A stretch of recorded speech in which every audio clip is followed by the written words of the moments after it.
Assalamu alaikum. Greetings, everyone. I'm really delighted to be here this morning.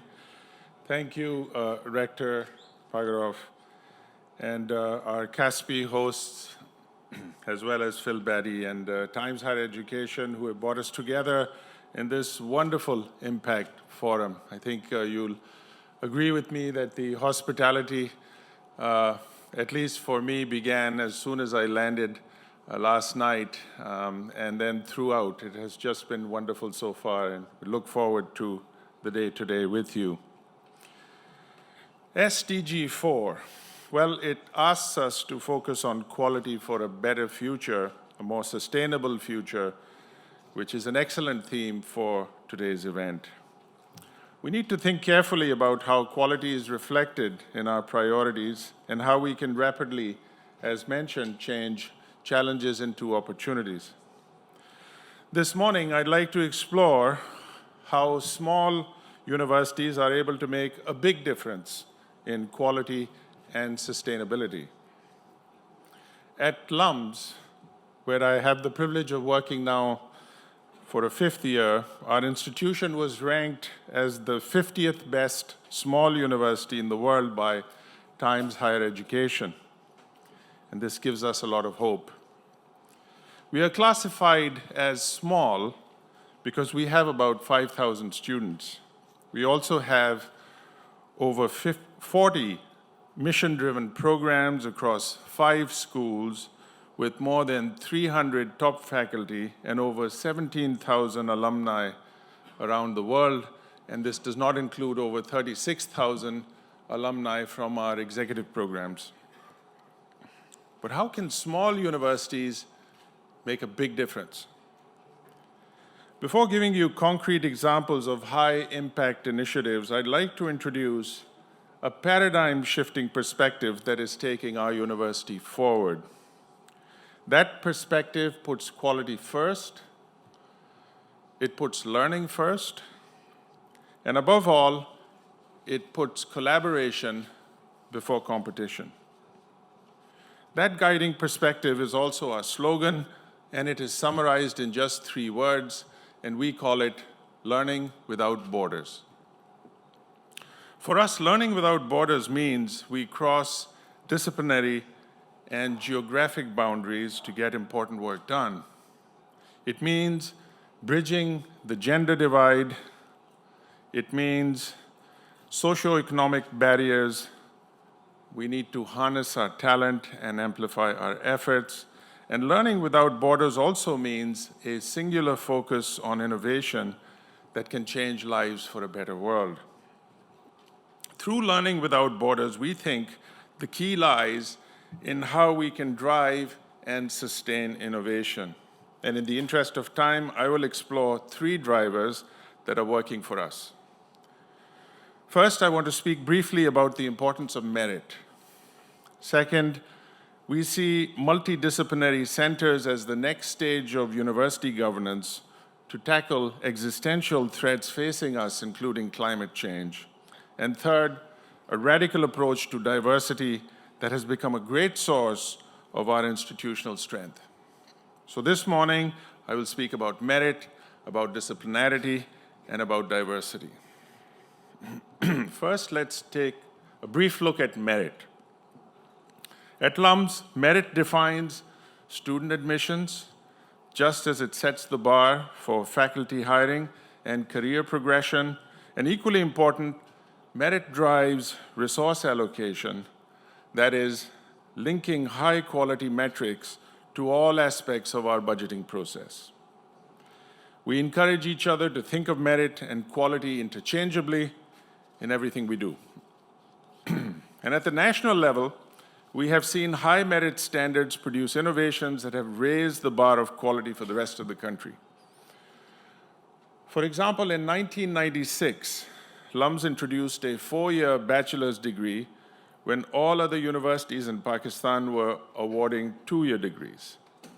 And 6 years later, that became the norm.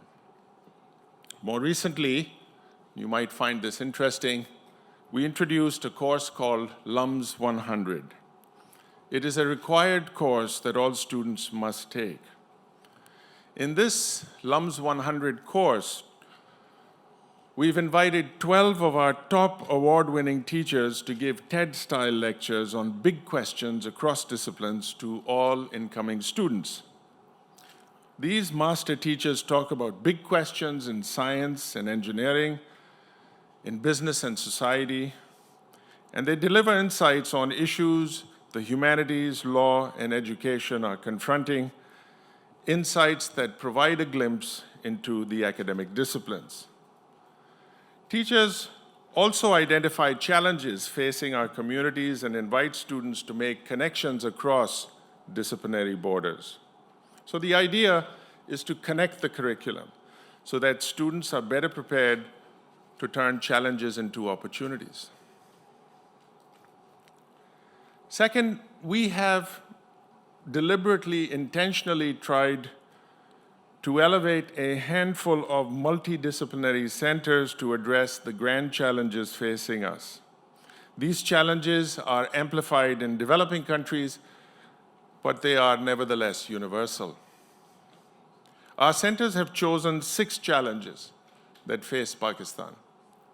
They include how our centers can better manage issues related to energy and water, progressive policy frameworks, gender inequity, and using technology and entrepreneurship to make for a more resilient society. Someone once said that wise leaders and successful entrepreneurs understand that there is little difference between obstacle and opportunity, and they can turn both to their advantage. These challenges, of course, speak to the conference theme. Let me give you some examples. The Lums Energy Institute, in the background, designed Pakistan's electric vehicle policy. We collaborated with industry partners in Korea and in the United States, and we have launched several spin-off companies that are now producing low-cost electric rickshaws or 3-wheel vehicles that use swappable batteries.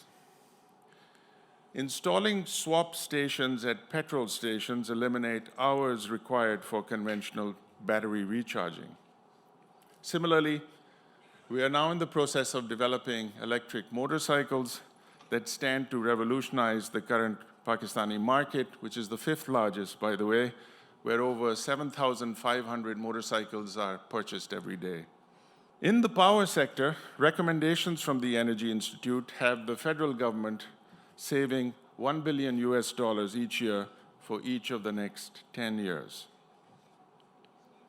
Another example that I'm absolutely overwhelmed by and fascinated by are the data-driven interventions in smart agriculture coming out of the Water Informatics Center.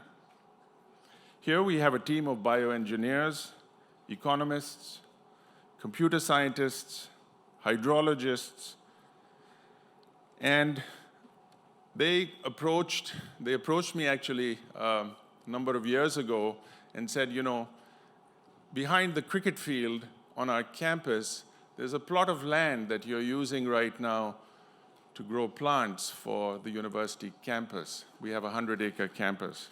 Can we use it for an experiment that we'd like to conduct? I said, well, what is the experiment about? And they said, well, we want to use regenerative agricultural techniques.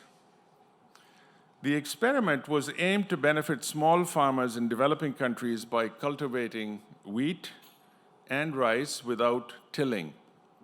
Using raised beds covered with biological waste as mulch, after 2 seasons, the team significantly reduced input costs, eliminating pesticides and chemical fertilizers, and used only 1/3 of the water used in conventional farming. This is a really promising intervention that we hope to scale in partnership with industry. And of course, from an ecological and international business perspective, such approaches create prototypes for value-added green interventions that can be used to earn carbon credits and adapt to climate change. Overall, by collaborating with industry, scalable indigenous solutions can benefit millions in emerging markets like Pakistan. Now, by collaborating with your university, and of course, we must also include our industry partners, our South and Central Asian neighbors can showcase lots of innovative solutions, not only to farming, but in many other areas. I also want to share one more example of collaboration with a nascent university in Baltistan, located in Skardu, located in the foothills of the Himalayas. Now, you may not know this, but over 200 million people live in the Himalayan region, and about 2 billion people rely on the rivers that flow from this mountainous area. This is the cryosphere, or frozen mass, known as the third pole, after the North and South poles. And last July, faculty from both institutions designed and co-taught 5 field-based courses on hydrology, on energy, entrepreneurship, e-commerce, and life sciences. 150 of our students twinned with 150 students in Skardu and lived together for a month. A wealth of data is now feeding into research questions that has a direct impact on local communities. In the life science course, over 100 indigenous plants were tagged by students in one of the largest plateaus known as the Diosai Plains. A lot of these plants are used for medicinal purposes, and others that we thought were extinct were actually thriving. We also had promising results from local ice grafting efforts that is proving to reverse glacial melting and flooding. Ice grafting is a method to bring together what locals identify as a male glacier and a female glacier, and somehow magically this reverses melting. If scaled, the impact is really infinite. And here, partnerships with Western universities open new doors for research and think tanks. Now, the students who are taking the energy course, lived through what you and I can only imagine as a crisis where they have load shedding for 12 hours every single day. Imagine living with no power for half a day every day. I was taken by a low-cost intervention that is now keeping the only medical operating theater in Skardu, which is now powered 24/7 so that surgeries can be performed without interruption. Finally, I'm going to share a few examples that promote diversity and access, which have a huge impact in young countries like yours, and certainly Pakistan, which has over 230 million people. 2 out of 3 are under 30 years old, which makes it perhaps one of the youngest countries in the world. To support and give access to the best and brightest is, of course, mission central to all of us. 21 years ago, we introduced something we call the National Outreach Program. We fondly call it the NOP program. It's a flagship initiative targeting students from disadvantaged backgrounds whose families earn, on average, about rupees 40,000, which is equivalent to about $175 a month. So this is an average size family of 6 people earning $175 a month. Last year, CASE, which is the Council for the Advancement of Studies in Education, a think tank, an NGO, awarded the Platinum Award for Equity, Diversity, and Inclusion to the NOP program. And they said the following: the NOP's ability to identify talent from 140 towns and villages across Pakistan is quite impressive. We appreciated the varied layers of diversity. Its sustainability could be a model for universities globally if similar investments were committed. That investment today means for us raising ₹1 billion, which is about $4 million annually, through philanthropy. And for us, that's a big amount. We're a private university, and that money, although half of it we raise through support from corporations and other generous folks, but then we have to divert some of our other resources to make sure that we do not reduce this amount, which actually not only benefits NOP students, but it benefits 1 out of 3 students on financial support at Lums. And I must tell you that each rupee has been worth raising. We have found that most of the NOP students and most of the students who get financial support, who come from these villages, actually stay in Pakistan. They go back to their villages and try and make a difference in their lives as they found their own lives transformed. Similarly, one particular gender diversity initiative in our School of Business was featured by AACSB, which accredits fewer than 5% of business schools globally. AACSB said the following: the Lums Business School's Women's Scholarship is the first in the world to extend a 50% tuition waiver to any woman accepted to its graduate programs, advancing women's access to higher education and creating transformative social impact. Now, you know, that's a very nice statistic, but I have to tell you that in practical terms, the impact of a 50% tuition waiver has been just staggering. In only 2 years, the ratio of women in all of our business school programs, we have the MBA, the EMBA, we have 6 other master's programs, the average has gone up by 4 times, and now we have at least 1 out of 3 women in these programs. Some of them, of course, the percentages are higher. So access and diversity have become central to how we act and how we enact a Learning Without Borders perspective at Lums. So I'll sum it up.